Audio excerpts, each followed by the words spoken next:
anankitelo fangalana nireo menaka sy figenevana toerana zay manahirana anao. Raha ny sandrinao nongeza be dia iny foana mouvement ataonao.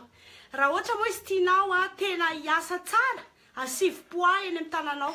Ka raha ohatra ianao tsy manana poids dia inona ny ataonao? Mangala tavoahangy na 1 litre asivy fasika ao anatiny dia mavesatra be izy raha asianao fasika. Raha ohatra moa ilay izy ataonao rano dia ny lanjan'ny rano sy ny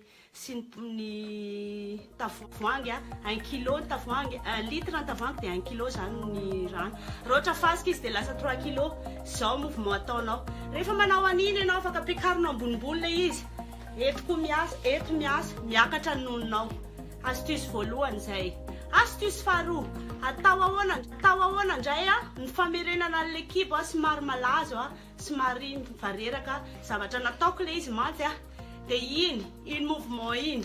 Rehefa mihetsika ohatran'iny ny kibonao, mampiditra rivotra ianao dia hitanao tsara fa miverina ilay kibonao zay nalazo teo. Hitanareo tsara angamba ny fiovako hatrizay nalazo be ny kiboko tsy kivy mihitsiny nena moa zany sady ampiarahako amdia no ampiarahako amin'ny pratika atao trano rehefa mibrosinisy dia idina tsara katokatona périne fa sao dia simba.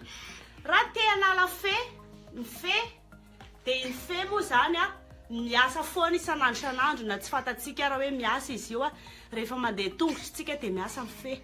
Dia tadidio tsara fa ny fomba fangalana fe reo olona dia ny manao squatine zany hoe manao mouvement na flexion satria mienjana tsara ny muscle mampiditra rivotra tsara ianao izay mouvement zay za moa miaraka amin'ny zanako dia tsy hitanareo tsara zao mouvement zao eninao tsara ilay izy hoe marary kely ny feanao sady marary kely ny ranjonao.